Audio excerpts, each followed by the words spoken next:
Metsuyan. Donc, tu m'avais dit, Jérémy, que les Shiurim, on allait les faire Leilou Nishmat, le père de Manu Ganem. Donc, C'est ça. Vas-y, dis-moi le nom, j'ai oublié. Donc le nom, c'est Binyamin Ben Sarah. Binyamin et Sarah, Leilou Nishmato. Voilà, Alors, on reprend, on se remet dans le contexte comme d'habitude. On est ici, Shmuel Bet. On est Jérémy Ami Perekalef. Perekalef, on l'a étudié la semaine dernière, on l'a expliqué exactement.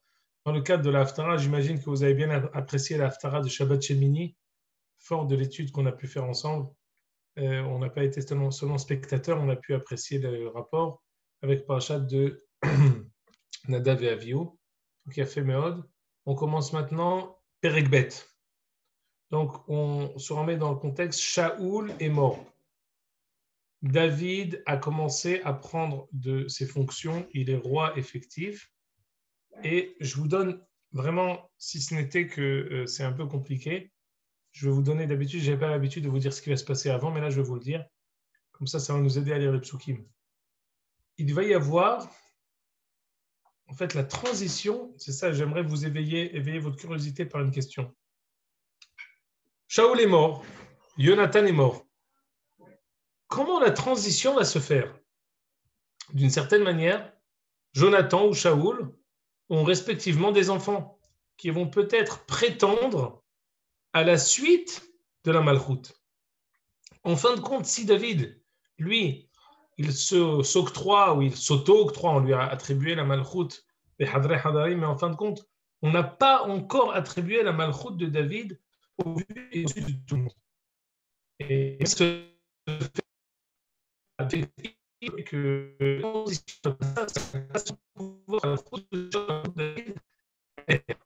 on n'arrive pas encore à comprendre comment ça va se faire. Et à ce titre, on va vous une période de transition. Shimon, Oui. Shimon, excuse-moi. Est-ce que vous entendez bien Shimon les autres? Est-ce que le problème il est chez moi? Non, Ça bug, on n'entend pas. Shimon. Tu peux essayer Moi, je suis du modem. Excusez-moi, je suis en face du modem, alors je vais essayer de faire quelque chose, je vais voir. Je suis dans la chambre en face du modem à 1 mètre près. Alors attendez, je vais voir quelque chose, je vais voir ce qui se passe. Peut-être que je vais mettre le chargeur, peut-être ça va aller mieux, ne quittez pas. Je prends juste la charge.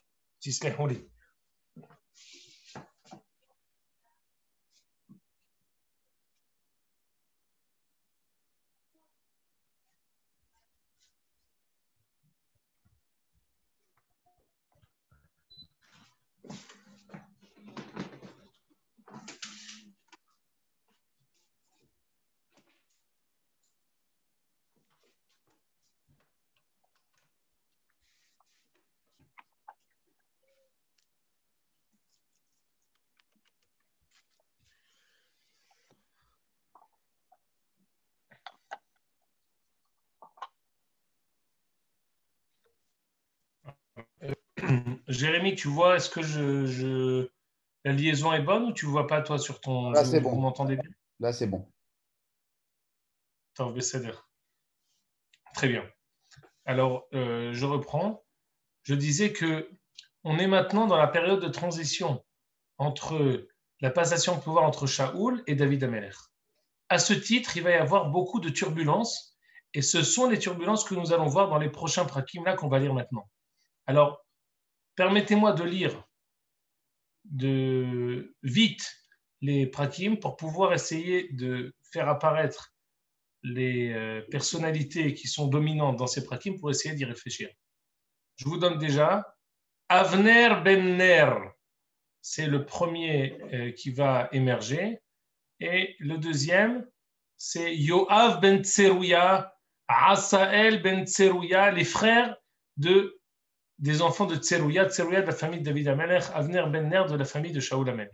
Alors je vais lire et on va essayer de voir qu'est-ce qu'on essaie d'étudier aujourd'hui. Vahi acharechem. וישאל דוד בשם לאמור אעלה באחת עלי יהודה ויאמר השם אליו עלה. ויאמר דוד אנה אעלה ויאמר חברונה. Donc David qui commence à prendre du pouvoir, il demande à Kadosh Baruch Hu par Urim Betumim, est-ce qu'il va faire une guerre à Hebron? ויעל שם דוד. וגם שתי נשיו אחינועם היזרעאלית ואביגיל אשת נבל הכרמלי, il est monté avec ces deux femmes, Ahinoam et Abigail, ואנשיו, אשר עמו, העלה דוד ישובתו וישבו בערי חברון. Donc David va monter à Hebron, écoutez bien, ויבואו אנשי יהודה וימשחו שם את דוד למלך על בית יהודה, ויגידו לדוד לאמור אנשי יבש גלעד אשר קברו את שאול. Pour la première fois, on oint David de manière ouverte. On étudiera, Bezrat Hashem, rappelez-moi qu'on doit étudier quel est le symbole, quelle est la signification que la Malchut, Beth David, elle émerge à Hebron. Quel est le sens que à Hebron, c'est à ce moment-là que Am Israël reconnaît la Malchut de David. On dit à David, tu sais, les gens de Yavesh Gilad, qui sont les premiers que Shaoul a sauvés, ils ont enterré le corps de Shaoul qui avait été assassiné. Finalement, il est arrivé à Kevel Israël, il a réussi à être repris des ennemis et à être enterré. Je lis. Je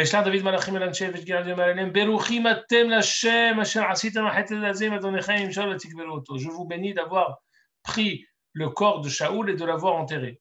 Et moi,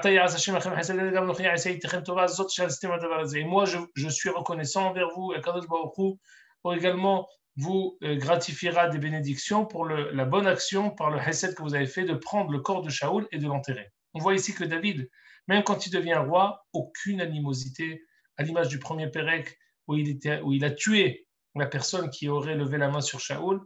David reste intègre, David reste entier, David aime Shaoul malgré tous les contentieux qu'il a pu avoir avec lui. Pardon,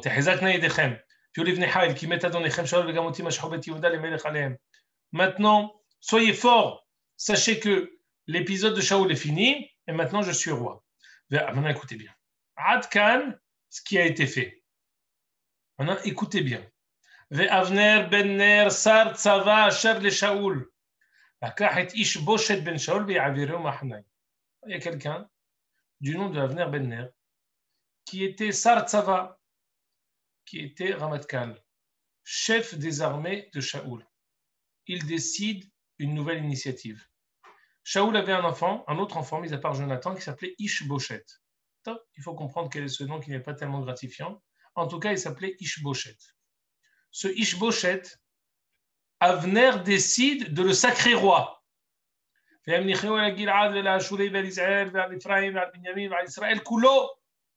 Avner, comme s'il faisait un coup d'État. Ça y est, comme on aurait dit aujourd'hui, Khalas, on s'est arrangé avec David. Shaoul, il a poursuivi David. Ça y est, on a tourné la page. Les gens d'Yavesh Gilad, qui étaient les plus grands fidèles de Shaoul, sont maintenant amis avec David. Tout va bien. Pourquoi tu essayes? Pourquoi tu réveilles le loup blanc? Pourquoi Avner réveille le loup blanc et essaye encore une fois de provoquer encore un tumulte et des turbulences? 40 ans avait Ishboshet quand il est devenu roi, il a régné 2 ans.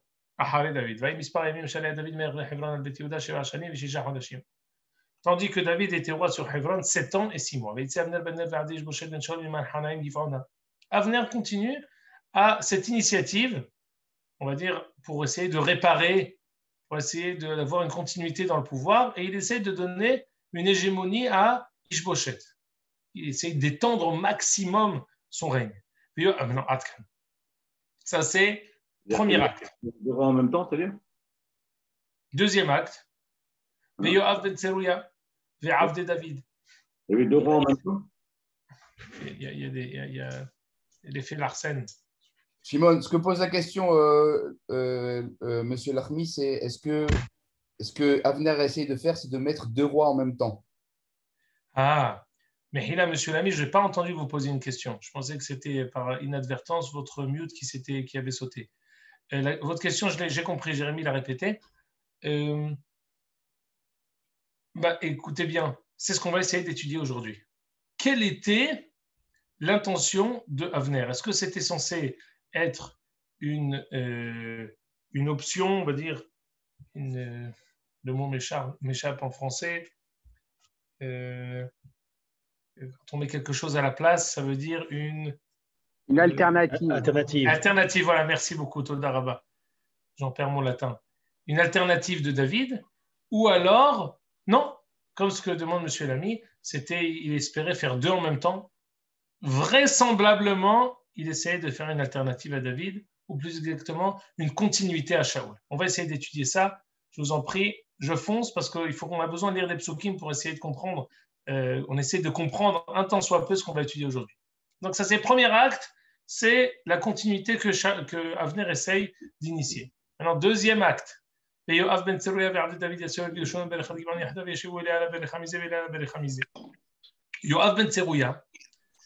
était chef des armées de David. Yoav ben Tserouya, il est directement en famille de David. Tserouya, c'était la sœur de David, si je ne me trompe pas. Donc, il est directement le neveu de David Améler. Donc, il est en famille, il est vaillant, il est extraordinaire. Écoutez bien, si ce n'était que c'est écrit, on n'aurait jamais pu le dire. Avner et Yoav décident de se dire l'un à l'autre, écoute, moi j'ai mes soldats, toi tu as tes soldats, Isahaku les fanenu. Viens, on fait un petit duel. Viens, on fait une petite bagarre. Viens, on va voir qui c'est qui est le meilleur. Isahaku ane'arim les fanenu. Vayomer Yoav yakumu. D'accord, je suis d'accord. ויקומו יעברו במספר 12 לבנימין ולאיש-בושת בן שאול ו12 מעבדי דוד. 12 guerriers de Ish-Boshet et 12 guerriers de David qui sont en train de faire un duel. Vas-y. ויחזיקו איש בראש רעהו ויחרבו בצד רעהו ויפלו יחדיו ויקרא למקומו חלקת הצורים אשר בגבעון. ותהיה מלחמה קשה על מאוד ביום ההוא וינגף אבנר ואנשי ישראל לפני עבדי דוד. Ils ont perdu. Les hommes de Avner ont perdu face aux hommes de Yoav. C'est terrible. Imaginez-vous qu'une guerre fratricide des Juifs qui s'entretuent. Pourquoi? Qu'est-ce que ça veut dire? Je ne suis pas sûr aujourd'hui de répondre à cette question parce qu'on ne va pas étudier ça, mais il y a une piska du Rav Kook dans Sefer Oroth où il ramène ce pasouk-là, où il donne peut-être un éclairage sur cet épisode-là. On garde ça sous le coude et on étudiera ça, Bezrat Hashem, la semaine prochaine. Juste, je vous donne une lucarne, une ligne à penser. On commence maintenant à établir la malchoute, la vraie malchoute, la malchoute de David. La vraie malchoute de David, c'est une armée, et une armée qui est prête à se défendre, quelle que soit la situation. Il faut comprendre, j'ai donné que un début de Marshava. Il y avait là-bas 3 enfants de Tserouya, Yoav, Avishai et Asael. Il y avait 3 enfants de Tserouya, et ces 3 enfants-là, ils sont très efficaces et des guerriers hors pair. Celui qui sort du lot, il s'appelle Asael. Asael, il courait plus vite qu'une gazelle. Asael décide de poursuivre Avner. Écoutez ici l'un des duels les plus dramatiques du Tanakh. Il y a ici une poursuite. Imaginez-vous 2 tzadikim qui courent l'un derrière l'autre. Avner qui court, Asael qui court derrière lui avec une épée étendue. Avner qui court et dit, c'est toi Asael qui me poursuit? Oui, c'est moi-même.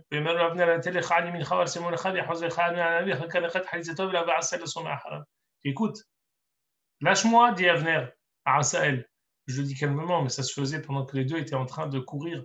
Donc il courait, il dit, écoute, démarque-toi de moi parce que tu es juste derrière moi et je peux peut-être commettre l'irréparable.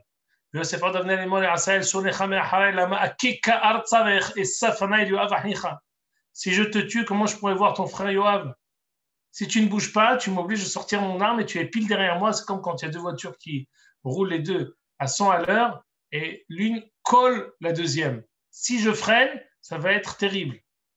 Avner a tendu son épée, son glaive par derrière.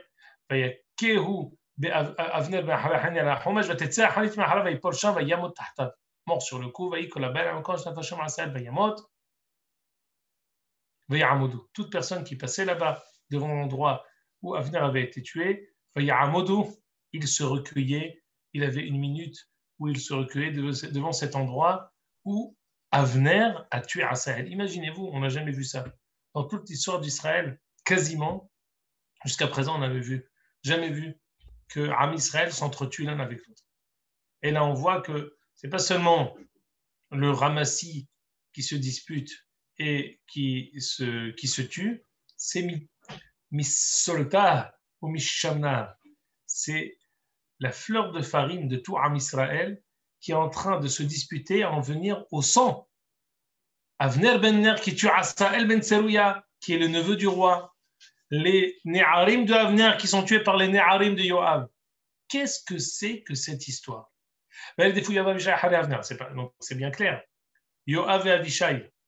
Je vous donne juste, je ne suis pas sûr qu'on étudie ça aujourd'hui, mais je vous donne ça pour éviter qu'on reste sur une trop grande question. Avner, vraisemblablement, avait le droit de tuer Asael. C'est ma sechet makot. Quelqu'un qui me tue, un bal et orgecha ashkem le orgo. Quelqu'un qui est Rodef, on a le droit de le tuer.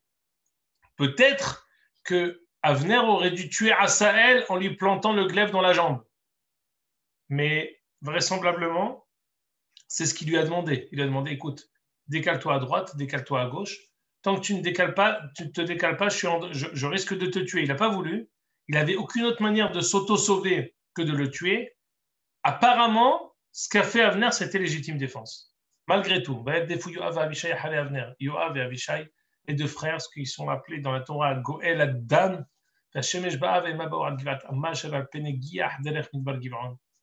ils ont continué à essayer de le poursuivre, ils n'ont pas eu.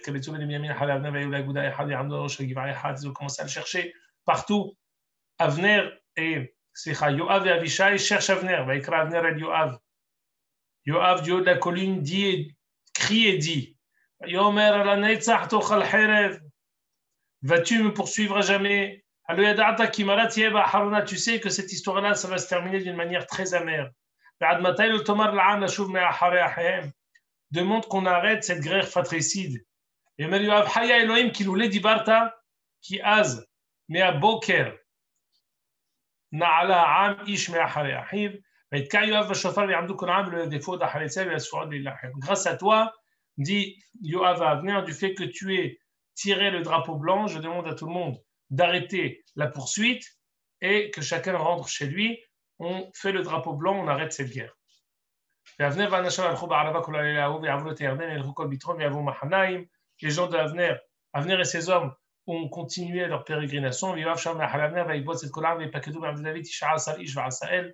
On dit que quand Yoav a compté tous ses soldats, il a vu qu'il y a eu 19 morts et Asael. Mais la raison pour laquelle on sort Asael du lot, parce que Asael, il était Shakoul Keneged Kulam. Asael, il valait comme 19 personnes, c'est pour ça qu'on dit 19 et Asael. Tandis que de chez Avner, il y avait 360 morts. 360 morts d'un côté et 20 morts de l'autre. Asael a été porté et a été enterré à Bethléem. Jusqu'au matin où ils sont arrivés. Ainsi, on a terminé cet épisode où Avner essaye de continuer la Malchut Shaoul. Yoav, qui est Ne'eman à David, essaye de l'en empêcher. Cette lutte, ce duel a amené à Shfichut Damim entre les gens de Avner et les gens de Yoav. Malgré tout, il y a quand même une personne qui sort du lot qui est très importante, c'est Asael, le neveu de David qui est mort, qui a été assassiné par Avner. À tort ou à raison, légitimement ou pas légitimement, on le verra par la suite. On continue, Pérec Guimel, je vous en prie, je sais que vous avez beaucoup de questions, mais avant qu'on puisse dire quoi que ce soit, on a besoin de lire encore des psukim.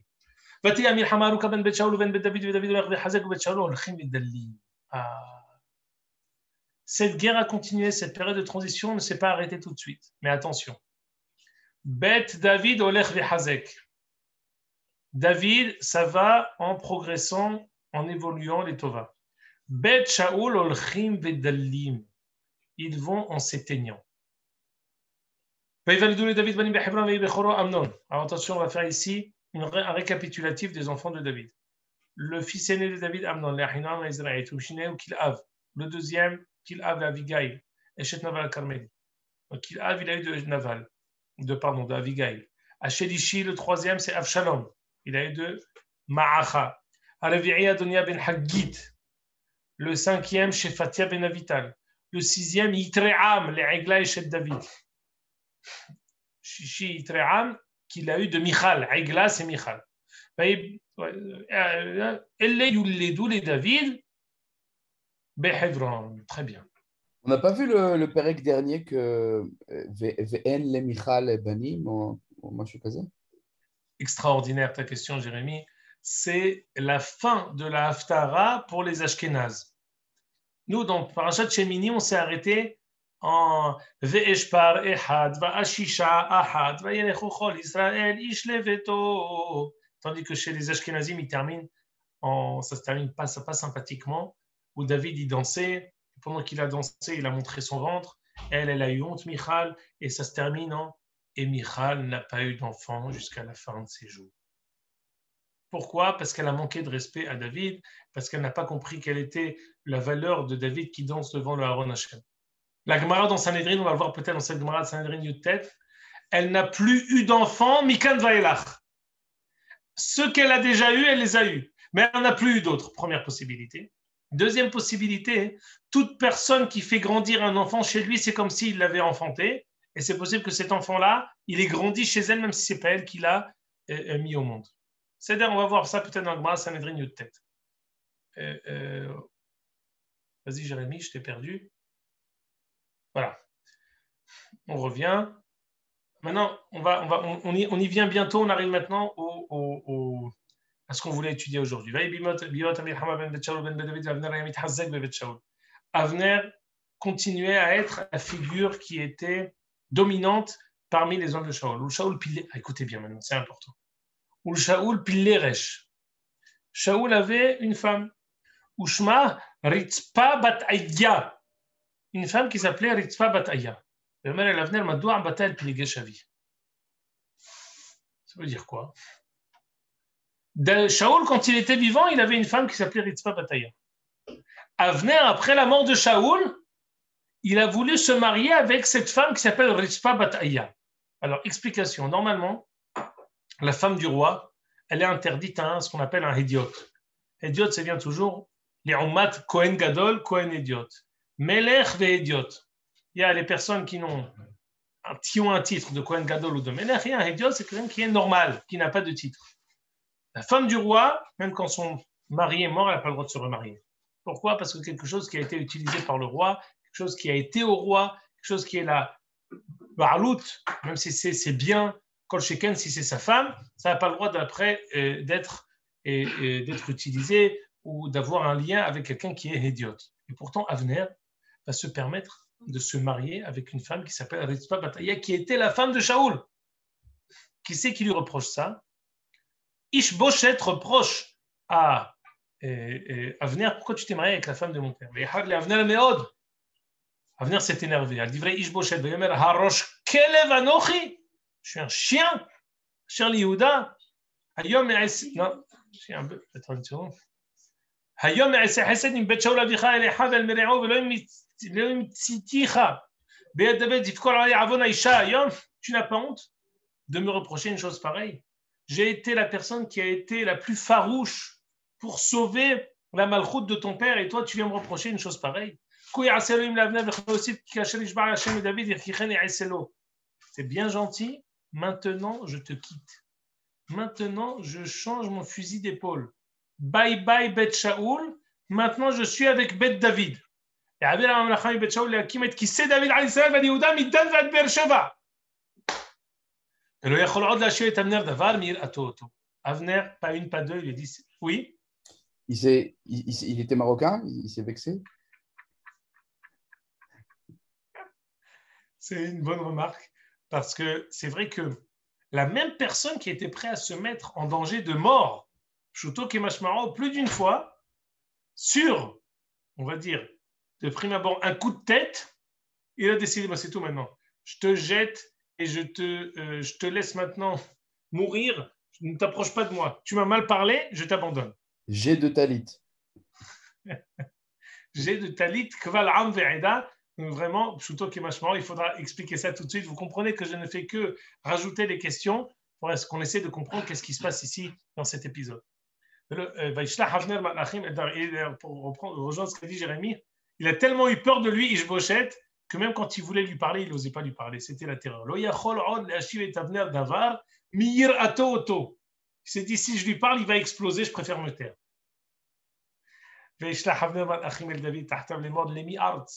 les morts.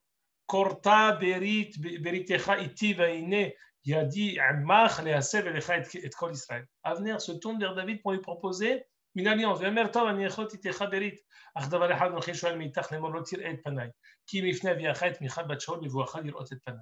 Il dit écoute, je suis prêt à faire une alliance avec toi, mais à condition que tu me donnes ma femme, Michal bat Shaul, que tu me restitues Michal bat Shaul, qui est dans Bet Shaul. Va donner ça à maman, je t'en prie, ma fille. Vaishtar David Malachim el Ishboshet ben Shaul les morts. Dis-lui qu'elle rappelle. Ouais. Vaishtar David Malachim el Ishboshet ben Shaul les morts tenait Ishti. Vaishtar Ishboshet veikahia me'im ish me'im Paltiel ben Laish. Michal bat Shaul, elle était chez qui? C'était la femme de David. Elle lui a été retirée par Shaul. Elle était avec quelqu'un qui s'appelle Paltiel ben Laish. On sait qu'il s'appelle vraiment Palti. Il s'appelle Paltiel.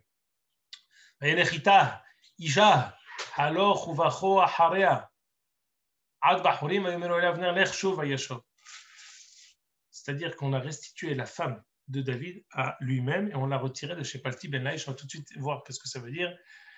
David est mort, David est mort, David עבדי הושיע את עמי ישראל מיד פלישתים מיד כל אויביהם וידבר גם אבנר באוזני בנימין גם אבנר ידבר באוזני דוד בחברון את כל אשר טוב בעיני ישראל ועיני כל בית בנימין. Voilà. Avner a changé fusil d'épaule, il fait maintenant la propagande pour David. Il va voir les gens de Hebron, il va voir les gens de Binyamin, il va voir tout le monde. Il dit le roi, c'est David. Akadosh Baruch Hu a choisi David, Akadosh Baruch Hu a pris David pour nous délivrer. Va y avoir Avner el David Hebron ve'ito. Il a fait une fête pour David. ויאמר אבנר לדוד הקומנה ואלכה והקבצה אל אדוני המלך את כל ישראל ויכרתו איתך ברית ומלכת בכל אשר תבוא בנפשך וישלח דוד את המלה וילך בשלום. Aïe. Là c'est pas bon. Il a fait un mishté extraordinaire. Vayelech beshalom. Tout le monde connaît ça. Vayelech beshalom, c'est pas bon. Lorsque Moshe Rabbeinu a dit à Yitro, il lui dit Voyomer Moshe le Yitro, lech le shalom. Lech le shalom, va. Ça veut dire, tu peux continuer. Lech be shalom, on le dit qu'une seule fois à quelqu'un. Quand quelqu'un meurt, quand on le quitte, avant de l'enterrer, on lui dit Lech be shalom, fetanuach, feta'amod le gorarcha le ketzayamin. Lech be shalom, c'est quelqu'un qui va mourir. Quelqu'un qui est mort. Parce qu'il est arrivé à la shlemout. Quand on dit à quelqu'un Lech le shalom, va vers la shlemout, il peut continuer à vivre, il peut continuer à évoluer. Lech be shalom, ça veut dire qu'il est arrivé à son maximum. David a dit à Avner Lech be shalom. Niba ve'eno yodea ma niba. Il a prophétisé sans savoir ce qu'il allait prophétiser. C'est la dernière fois que David va voir Avner et je vous annonce ce qui va se passer dans les psukim qui vont suivre. Avner va être assassiné par Yoav ben Tserouya. On le lit très brièvement pour essayer d'étudier maintenant cette paracha. Avner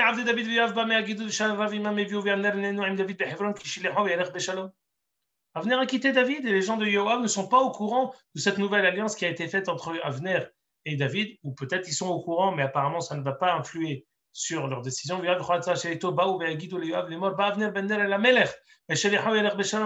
Avner était chez le roi l'a renvoyé. Et Yoav et la mère mais Asita, quoi? Tu as reçu Avner, il n'est pas Avner.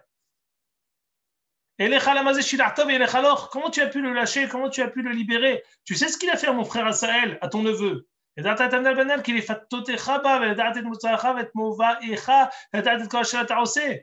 de l'espionnage, c'est du cinéma, ne le crois pas. David dit non, ça ne va pas se passer comme ça. David, il est plus religieux, pardon, Yoav est plus religieux que David. Yoav, il est plus farouche que David pour sa propre malchoute. Il a envoyé des espions pour trouver où était. Yoav a envoyé des espions pour savoir où était Avner. Avner Hebron, Yoav el Tochashar, le Daberito.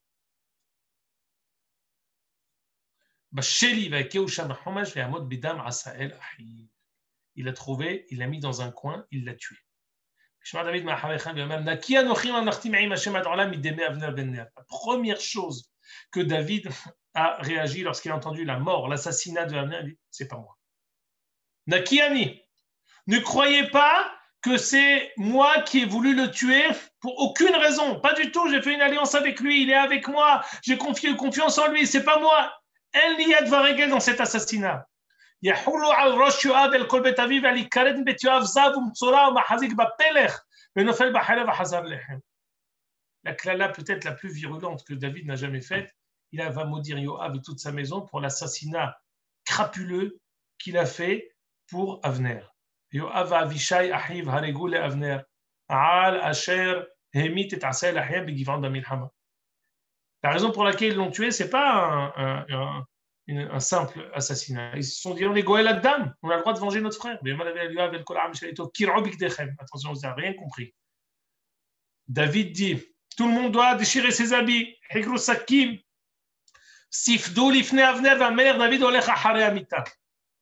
Normalement, la halakha,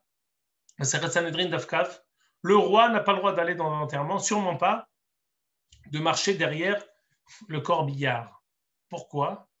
Parce que ce n'est pas le kavod du roi. Par contre, ici, David va déroger.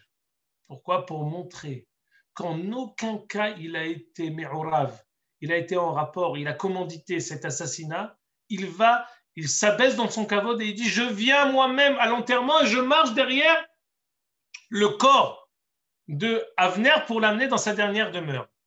Et David a pleuré. Tout le monde a pleuré. David Amelech va faire une kina. Il va faire un espède à Kemot Naval Yamut Avner. Comment Avner a pu mériter d'une mort si tragique? Yadecha lo asurot, veraglecha lo linhushtaim hugashu, kinfol ifne bnei avla nafalta. Tu es tombé entre les mains de gens terribles. Yosifu kol ha'am lifkot alav. Veyavo kol ha'am leavrot et David lechem ve'od hayam. Tout le monde dit à David, arrête de pleurer, ne pleure pas, prends du pain. Je jure que je ne mangerai rien jusqu'à Shkiat HaHama. C'est un jour de jeûne aujourd'hui. Tout le monde a compris que David était sincère, que David en rien n'a été en rapport avec cet assassinat de Avner.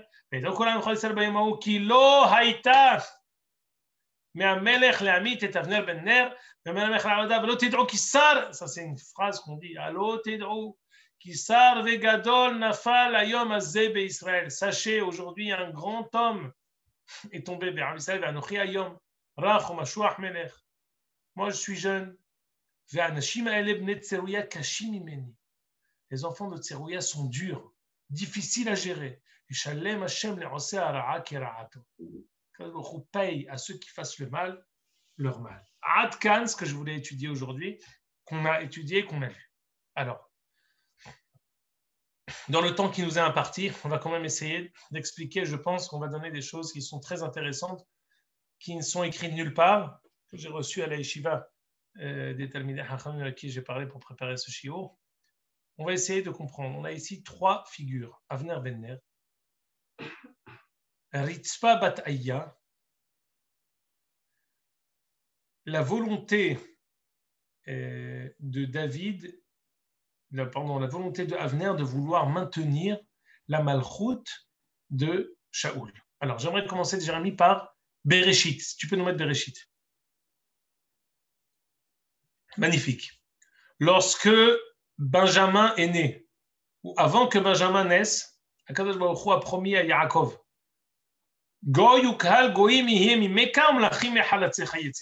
je t'annonce, tu as encore un chevet, et de ce chevet va sortir des rois. C'est quoi des rois? Regardez Rashi.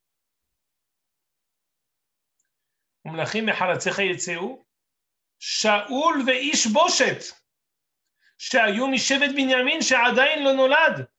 ופסוק זה דרשו אבנר כשהמליך איש בושת. Lorsque Avner a décidé de sacrer Ishboshet comme roi, il avait un pasouk. Il s'est dit que le roi a promis à Benjamin 2 rois. Jonathan n'a pas été roi. Pourquoi? Parce que tant qu'il était vivant, son père était vivant. Donc de facto, le seul roi c'était Shaoul. Et il est mort en même temps que son père, donc là, il n'y a pas eu de passation de pouvoir. Le roi qui a succédé à Shaoul, c'est Ishboshet. Mais pourquoi Avner il s'est acharné? Parce qu'il avait un pasouk. Kadosh Baruch Hu a promis à Yaakov Avinu qu'il allait avoir de Benjamin 2 rois. Qui sont-ils? Shaoul et Ishboshet. Donc on comprend que Avner n'était pas marocain seulement. En tout cas, il avait une volonté qui était noble. Il savait qu'il y a quelque chose à amener de Malchut Shaoul. Peut-être n'avons pas fini de recevoir la bénédiction que Shaoul peut amener par sa Malchut. Tov.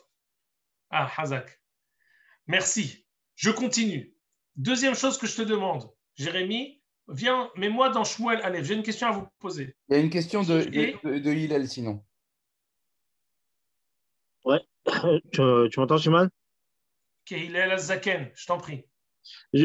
Comment ça se fait que Avner, si tu dis qu'il a un passou, comment ça se fait qu'il ne s'est pas dit lui-même que peut-être la Malchut, s'il avait vraiment les Mouna, il aurait budget que la Malchut serait venue après David? Pourquoi il s'est dit c'est tout de suite après Shaoul, il fallait que ça vienne? Alors, j'ai une première réponse immédiate à te donner. C'est que Oui. la Malchut, la particularité de la Malchut d'Yabrabanaël dans sa Hagdama du Sefer Shoftim, c'est qu'elle passe de père en fils. C'est-à-dire, la particularité, la différence entre les Shoftim et les Melachim, c'est que tous les Shoftim, aucun de leurs enfants ne les a succédés, sauf à un moment dans Sefer Shoftim. Mais théoriquement, la Malchut, elle est censée être héréditaire. On est censé l'avoir en héritage. Melech ben Melech, c'est la particularité de la Malchut. À ce titre, Avner s'est dit, Imlo Arshav et Matai. Dans la mesure où maintenant Shaoul est mort et il a un descendant, il n'y a aucune raison que Ishboshet, il avait 40 ans, il avait tout pour plaire, il n'y a aucune raison pour lui qu'il ne soit pas roi. C'est la raison pour laquelle il l'a choisi. Mais attends, on va voir. Avner, pour rebondir sur ce que tu as dit, Avner est loin d'être borné, est loin d'être bête. Il agit avec Kadosh Baruch Hu, il est venu Leshem Shamaï. Qu'est-ce qu'il va faire? J'aimerais d'abord vous poser une question. Qui est Avner ben Ner? Est-ce qu'on a rencontré Avner ben Ner peut-être auparavant? Est-ce qu'avant qu'on arrive ici, on l'a rencontré? Pendant l'épisode de David et Goliath. C'est vrai, mais avant encore. Je ne vais pas vous décevoir, mais quasiment impossible que vous sachiez. Jérémy, vas-y, Shmuel Aleph.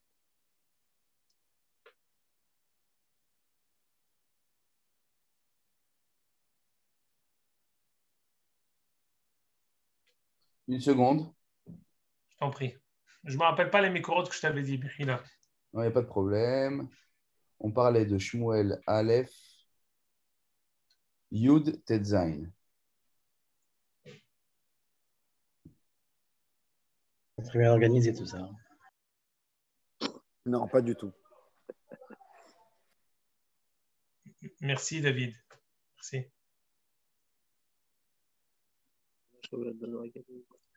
Vous vous rappelez peut-être que lorsque Shaoul est venu pour recevoir la Malchut, le contexte dans lequel Shaoul est parti prendre la Malchut, c'était comment? On avait donné la devise Halach lehapes et atonot ou matza et melucha. D'origine, il était parti chercher les ânesses de son père qui avaient été perdues. Effectivement, il est parti rencontrer Shmuel pour demander où sont les ânesses pour que Shmuel le prenne et le sacre roi. Et c'est dans ce cadre-là, on avait étudié ça. Qu'est-ce que ça veut dire qu'il est parti chercher les ânesses de son père pour trouver la Malchut? En tout cas, c'est dans ce contexte-là que Shaoul était devenu roi. En chemin, vraiment quelque chose d'insolite, Shaoul rencontre son tonton. Ayoma Shaoul el dodo, hagedi gidlanu, ki nimtseu haatonot, ve'devar hamenucha lo yigidlo asher amar Shaoul. Laissez-moi vous dire, pardon, oui, asher amar Shmuel. Laissez-moi vous dire que jusqu'à aujourd'hui, je n'ai jamais compris pourquoi il y avait une importance capitale à nous dire que Shaoul a rencontré son tonton et il lui a dit, écoute, on a trouvé les Atonot, tu peux dire à papa, tu peux dire à ton frère qu'on a trouvé les Atonot, mais il ne lui a pas dit ce qui s'est passé avec Shmuel qui est devenu roi. C'était qui ce tonton? Vas-y Jérémy, mets la deuxième accord de Shmuel Aleph. Je suis sûr que c'est Avner. Presque, on y va. Il y a des tueurs.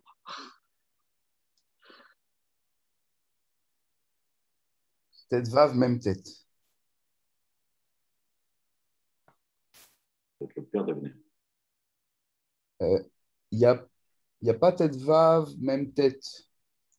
Ah, alors c'est peut-être tête Zayn. Je me suis trompé, tête Zayn, même tête. Il y a même tête jusqu'à Nun Aleph. Quand j'ai préparé, j'ai dû écrire même tête Nun Aleph. Non? Il n'y a pas de Zayin Nun Aleph non plus. Tu peux me donner, Naomi. Attends. Naomi, tu peux me donner mon téléphone chez maman? Attends, Mechina, j'ai mon truc ici. Je vais feuilleter, Mechina.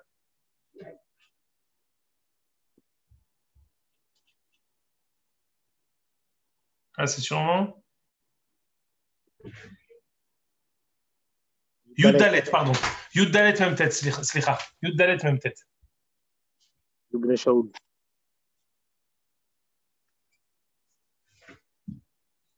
Yud Dalet.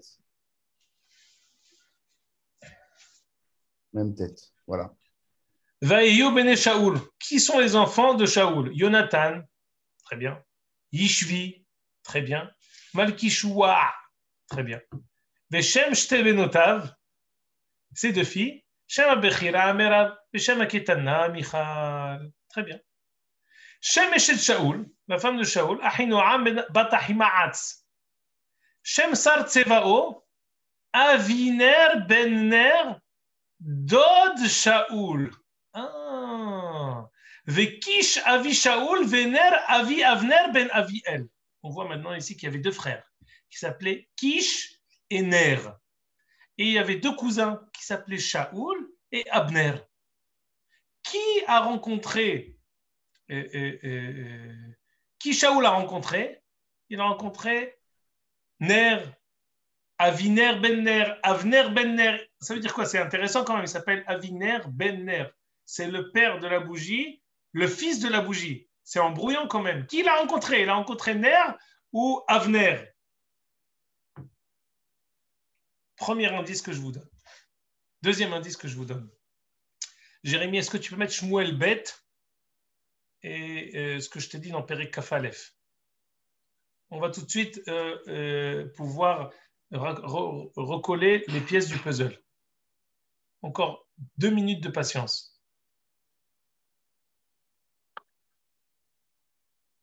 Kaf Aleph. Plusieurs fois, on revient dans ce Perek. Il y a un moment où à la fin du Shmuel Bet, il y a eu une famine.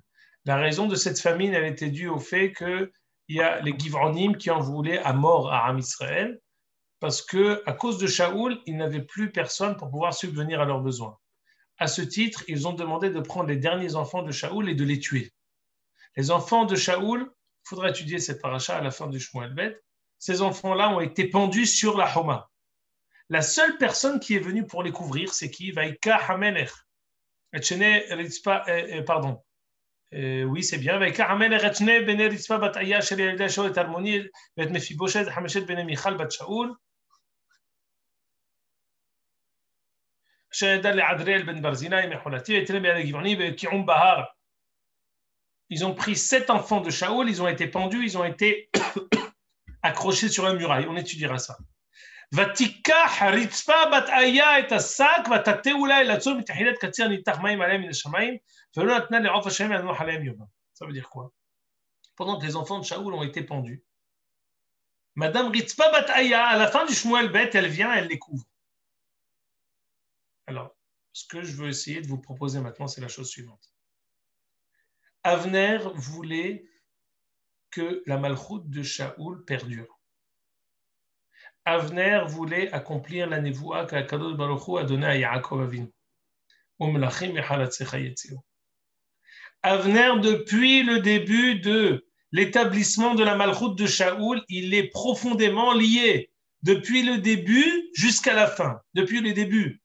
Lorsque il l'a rencontré après qu'il était devenu roi, sans qu'il lui dise. Il a senti Avner ben Ner, ou le père de Avner, c'est la même chose. Ils ont senti les deux. Quand on dit Avner, c'est-à-dire que Avner, c'est le père de Ner. Que Shaoul ait rencontré Ner, ou qu'il a rencontré Avner, c'est la même chose. On dit que la rencontre entre Shaoul, après avoir été oint par Shmuel, de Shaoul avec son tonton, ça a été pour Avner une révélation de voir la force, la otzma, la kdusha, cette rencontre extraordinaire comme quelqu'un qui vient de devenir roi, qui a le feu dans les yeux et la shra shrina extraordinaire. La première personne qu'il rencontre, c'est qui? C'est Avner ben Ner. C'est Ner.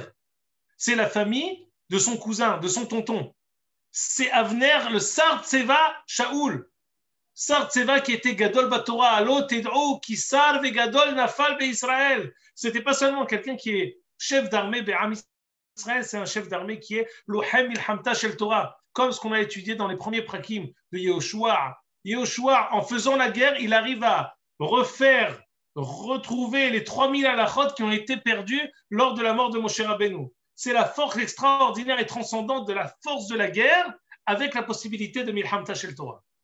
Ça, c'est les prémices de la Malchut de Shaoul. Lorsque la Malchut de Shaoul s'éteint, Avner se dit peut-être qu'il y a encore quelque chose à jouer. Qu'est-ce qu'il fait? Il essaie de prendre Ishboshet. Il voit qu'avec Ishboshet, il n'y a rien à tirer. Qu'est-ce qu'il se dit? Je vais me marier avec la seule femme qui est encore farouche, qui est encore vivante, qui n'a pas encore dit qu'elle a désespéré de la Malchut de Shaoul. C'est qui? C'est Rivka bat Aya. On voit que même à la fin de Shmuel Bet, quand ça y est, tout le monde a oublié Shaoul. La seule qui est là encore pour dire il y a une Malchut à Shaoul, il faut respecter la Malchut de Shaoul, c'est qui? C'est Rivka bat Aya. Qu'est-ce qu'il s'est dit, Avner? C'est vrai qu'un idiote, il ne peut pas se marier avec la femme du roi. Mais moi, Avner, c'est moi qui vais être le roi qui va continuer la Malchut de Shaoul. Je suis son neveu. Je suis la suite de la lignée. À ce titre, je vais me marier avec Rivka bat Aya. Pas parce que si j'étais idiote, j'aurais pas pu. Parce qu'en me mariant avec elle, je vais prendre le Koach HaMehaye, le Koach HaHay, la seule partie qui est encore vivante dans la Malchut de Shaoul. En me mariant avec elle, on a réussi à faire une conjugaison et revivre la Malchut de Shaoul. Ça, c'était toute l'intention de Avner. C'est ça ce que Avner voulait faire. Il n'a pas réussi. Le Rashi. Pardon?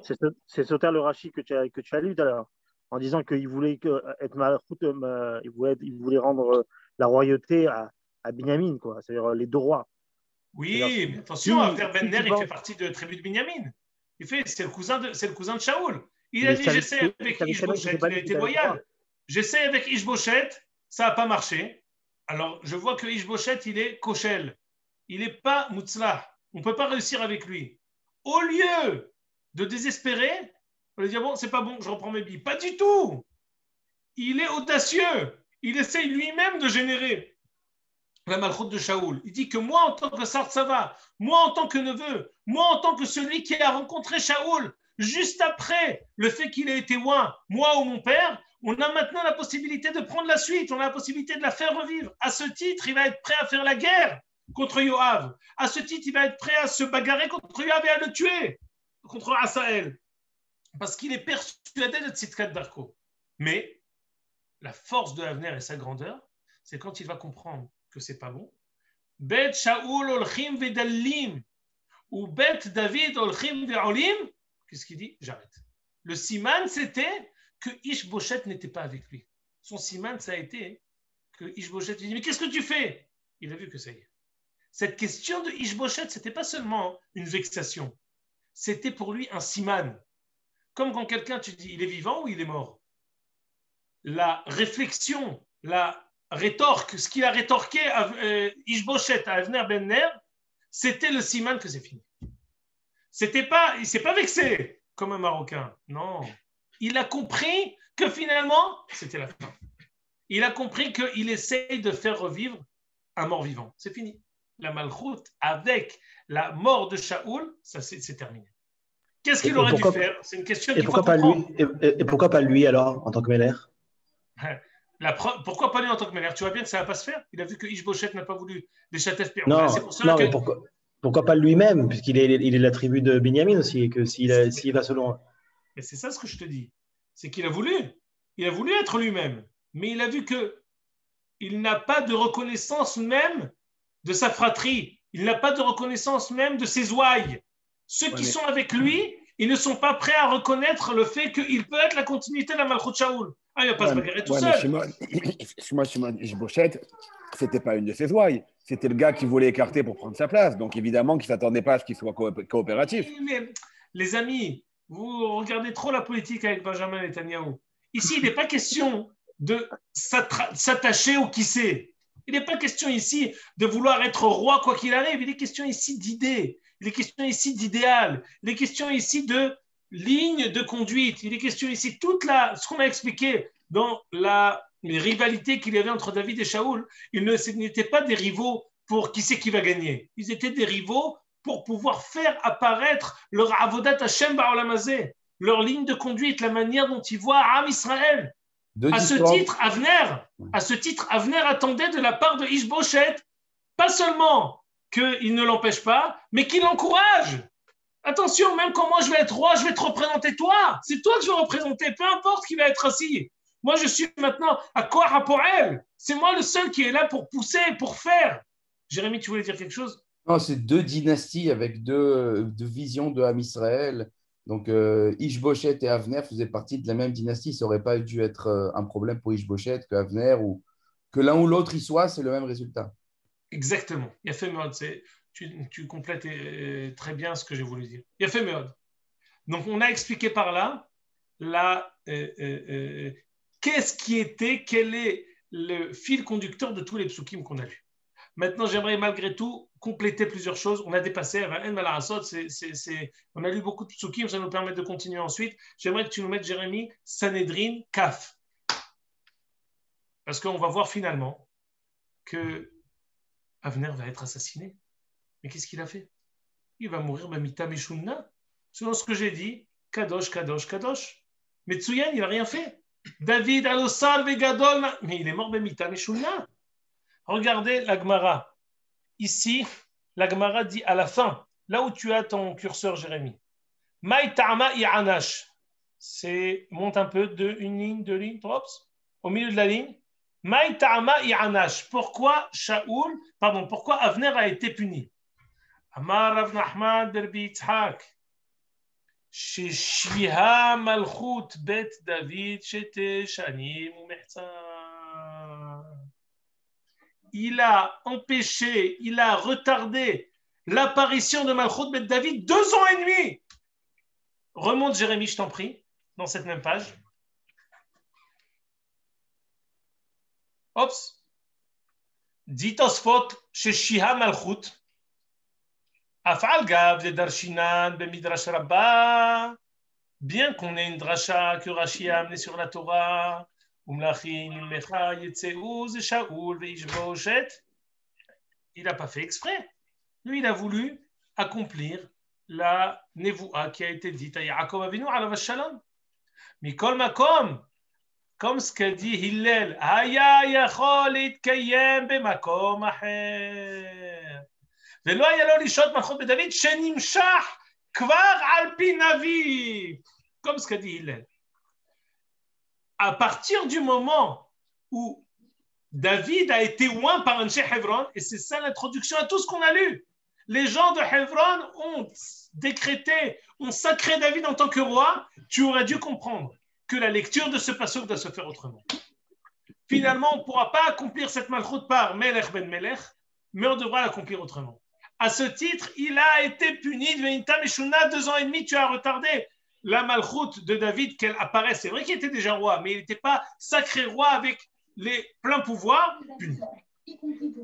Deuxième Gemara que j'aimerais que tu ramènes. Je t'ai mis aussi Sanhedrin Yud-Tet Amud-Bet.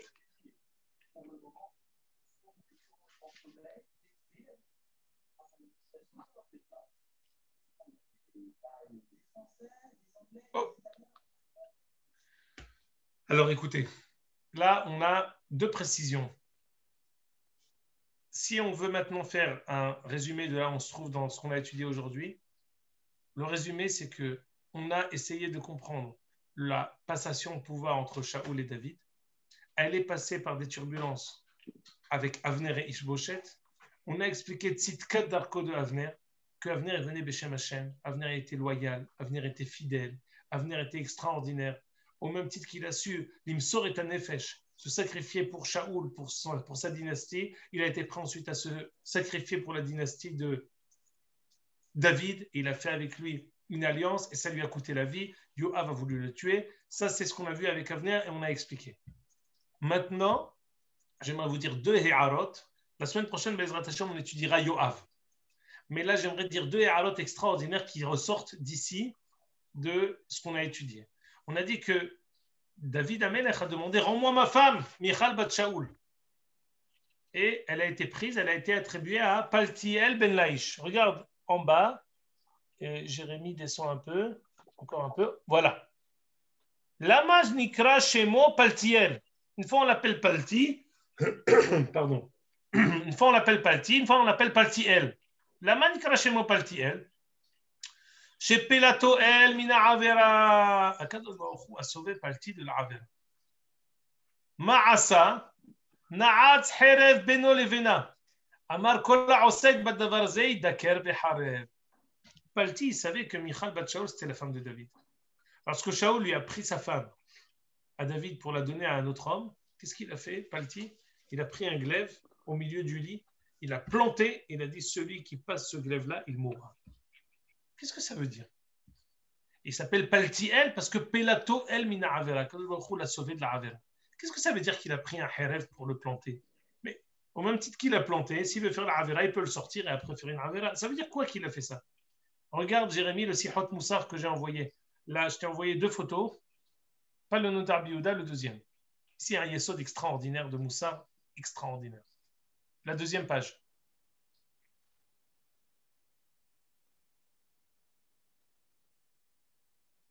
Ah, voilà.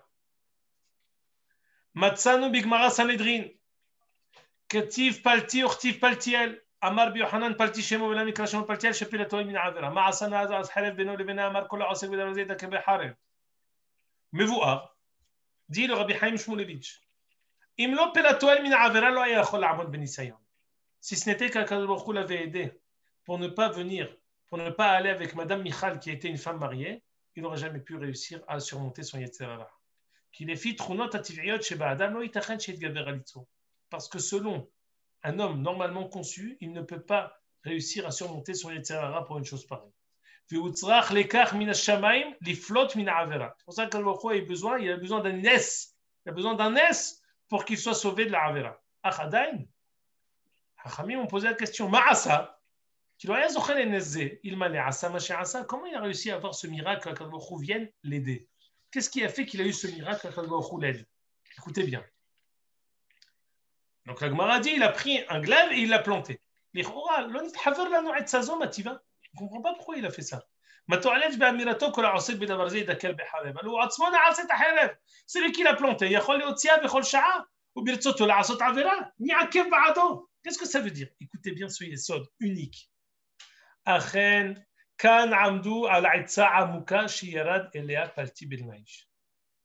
il y a une aïtza extraordinaire. בשעה הראשונה קבע בליבו סלידה מוחלטת מנגיעה כלשהי באישה שאינה שלו. D'abord, il a fixé en lui le fait que Michal est la femme de David. Et en aucun cas, il ne peut s'approcher d'elle. אבל חשש שמסלידה הזאת תפוג ממני. C'est-à-dire, le dégoût, la décision profonde que j'ai prise de ne pas m'approcher d'elle, à un moment, ça va zéishahek, ça va se ramollir, ça va se refroidir. במשך הימים הרבים שהוא מצוי עם אישה, והזיפור חלילה ברשת היצר הרע, ולכן באותה שעה יקד נעץ חרב בינו לבינה. Au moment où il était chaud, שעת יקוד, il a pris le glaive. והחרב משמשת לו תזכורת תמידית. Ce glaive-là, c'est censé être pour lui après un rappel permanent. שלא ייכשל חלילה באיסור אשת איש. ומנסרת בליבו הקריאה כל העוסק בדבר זה ידקר בחרב, qui se rappelle toujours que quelqu'un qui va avec une femme mariée, il est tué בחרב. qui בשעה ראשונה, comme ce qu'il avait au début où il a décidé de ne pas s'approcher d'elle. נשתבח פלטי על מעשהו, כמו שאמרו בהמשך הגמרא, תוקפו של... Ça veut dire quoi? Souvent, c'est vrai et pour la Avera, et c'est vrai pour la mitzvah. Parfois, quelqu'un il est pendant Ne'ilat Yom Kippourim, ou il est pendant Shabbat, il fait un éder. Je peux vous dire, pas une fois, quelqu'un est venu me voir, il a dit, tu sais, lo aleinu velo alechem, telle personne est malade, j'aimerais faire vraiment une mitzvah pour le Bet HaKnesset, j'aimerais donner quelque chose, j'aimerais faire un shiur, j'aimerais vous donner, Rav, le nom de telle personne pour que vous priez et faire cette mitzvah. Tout va bien. Adeachi ve'achi, on prie, tout se passe bien, la personne, elle est guérie. Qu'est-ce qu'il dit? C'est finalement ce que je t'avais dit, tu sais, c'était pas exactement ça. Je t'ai dit, j'allais te donner X, finalement, je vais faire X divisé par 4 parce que c'est pas tellement facile, c'est pas possible, c'est difficile. Et la même personne qui, tu sais, j'ai fait un éder à Kippour que je voulais faire ça et ça et ça, mais maintenant qu'on est sous côte, je réfléchis, j'ai peut-être eu les yeux plus grands que le ventre et non, c'est pas possible. Ça veut dire quoi? Quand quelqu'un il est Bécha'at Ratzon, quand quelqu'un il a un yekod, quand il a un feu qui brûle en lui, un feu de Kdusha, il doit prendre sur lui de l'éterniser, de le pérenniser, de le rendre éternel. Comment? C'est ce qu'il a fait. Idaker Beharev. Il a dit, je ne veux pas perdre cette Kdusha, ce régage de Kdusha que j'ai, je veux pour réussir à lui permettre d'être éternel. Il a pris ce glaive. C'est vrai pour la Avera, c'est vrai pour les mitzvot. C'est ça la force du Neder. Quand quelqu'un il fait un Neder, il dit pas seulement j'ai pensé faire ci, j'ai pensé faire ça. Fais un Neder qui fait force de loi. Ne dis pas bon, demain je vais faire un Neder. Non, maintenant fais-le. Quand tu es encore chaud, quand tu es maintenant Bécha'at Ratzon, il faut le faire parce que sinon demain tu vas être froid et tu vas décider de ne pas le faire. Ici, on a reçu une leçon de Moussar extraordinaire que Sha'at Ratzon, c'est Sha'at HaKosher. Il faut l'apprendre pour prendre en tant que tremplin, comme un Kiresh Kvitza, comme un trampoline pour pouvoir sauter plus haut. Premier Yesod. Deuxième Yesod, je vous dis, on a dépassé, mais je vous dis juste le Nodar Biouda. Le Nodar Biouda, il a une question extraordinaire. Quelqu'un qui a demandé à un autre, amène cette marchandise dans telle ville. Et une fois qu'il a pris cette marchandise en chemin, il est mort. Donc, quelqu'un pose la question au Nodar Biouda, écoute, le chaliar, il a pris ma marchandise. Comme il a pris ma marchandise, en chemin pour emmener ma marchandise, il est mort. Est-ce que je dois faire teshuva sur quelque chose? Ou alors, non, ce n'est pas de ma faute, c'est lui qui a décidé de le faire. Tu peux agrandir un peu plus, Jérémy, ou non? Pas agrandir, pardon. Reculer pour voir le haut de la question. J'aimerais lire avec vous la question. Voilà. Al-Dvar She'elato. Al-Asiba ve'amikre she'karalo she'yashish ehad. Quelqu'un pose la question au Nodar Biouda, il a dit, écoute, il y a un vieux monsieur. C'est important la question. Bikesh mimeno sheiten lo shorot. Il m'a demandé que je lui donne des marchandises pour les vendre. Veishto mahata. Il lui dit non, ne va pas. Il a dit à son mari, n'y va pas, tu vas te mettre en danger. Ki utash kochon vezaken va derech meshubeshet, tu vas mourir. Veiftsir bikesh meot sheiten lo ashora. Il a supplié, donne-moi la marchandise pour que je puisse vendre. Ve'alpi afsarat hazaken atanu ashora ve'alach ve'neherag bederech. Celui qui a la marchandise, il a laissé prendre sa marchandise et en chemin, il est mort. Il demande est-ce que je dois faire teshuva ou non? Est-ce que j'ai quelque chose à me reprocher? Regardez ce que dit le Nodar Biouda. Le Nodar Biouda, il ramène une réaya de notre paracha, de notre étude qu'on a étudiée aujourd'hui. Il dit si c'est lui qui l'avait envoyé, il dit écoute, va vendre pour moi, il aurait dû faire teshuva. Mais ici, c'est comme c'est le Zaken qui l'a supplié de lui donner sa marchandise, il n'a rien à se reprocher. Quelle est la réaya? Regardez ici. Réaya de Avner, Iné Yeshli Dagdek. Je le fais court parce qu'on doit s'arrêter. Yeshli Dagdek, Lama lo Hashiv Aliatran et Avner. On a reproché à David beaucoup de choses. À cause de toi, Nov'ira Kohanim est mort. À cause de toi, Shaoul est mort. À cause de toi, plein de gens sont morts. On n'a jamais reproché à David à cause de toi, Avner est mort. Sharegam Avner, mais si Baton et Irak, Sheba Elav le Hebron, Ichrod Berit, finalement, Avner il est mort parce qu'il a fait une alliance avec David et qu'il est parti. C'est à cause de lui qu'il est mort. Non. Sharegam Avner, Sheba Elav le Hebron, Ichrod Timo Berit. ושם נהרג, גם דוד הסכים וכתלה שיבוא רק שיתנה שיבוא איתם מיכל בת שאול, זה דוד qui lui a dit amène-moi מיכל. אלא ודאי כיוון שדוד לא התחיל עם אבנר שיבוא לכרות ברית, רק אבנר היה מתחיל, והנה, comme c'est Avner qui a initié cette rencontre, il n'a rien à se reprocher. Et il dit maintenant je rajoute, je saute 3 pages, ולכן אין אחריות הריגתו על דוד. Pour cela que la אחריות de David, il n'a aucune responsabilité sur ça. Il termine le Nodar Biouda et lui dit ממש דומיה דנידון נידן שהשליח התחיל עמו, לכן אין צריך כפרה. רק הואיל וכתב הרב שקהילתו רק צריך כפרה, לא אבטל דבריו ויתענה 3 ימים, בית הבית, ואם ירצה, ייתן איזה מתנה ליתומי הנהרג. Il ramène ici un Nodar Biouda, une réaya géonite de notre paracha, qu'on voit qu'on n'a jamais reproché à David la mort de Avner. Alors c'est ici, la différence c'est, si j'ai été, d'une manière ou d'une autre, j'ai initié ce voyage, je dois faire teshuva. Si par contre, c'est la personne qui a initié la rencontre, on ne doit pas faire teshuva et il n'y a pas de kapara. Ad kan, les amis, je suis désolé, on a dépassé aujourd'hui, mais je ne pouvais pas m'empêcher pour qu'on puisse évoluer dans le Sefer. Bezrat Hashem, la semaine prochaine, on fait Yoav et on évolue Bezrat Hashem dans le Sefer. Et on reprend, la semaine prochaine, on reprend des épisodes qui sont passés dans ces 2 prakim. c'est possible. On va peut-être rebondir sur Yoav et on va donner d'autres choses aussi. Je te donnerai les Mekorot. Toda Rabba, Shimon. Toda Rabba, Erev Tov. Toda Rabba Lachem. Dis-moi, Jérémy, quand est-ce que tu veux qu'on Merci, le Shimon. Tov, bye.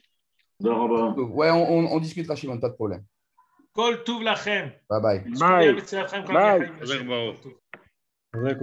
Et Jérém, Ouais.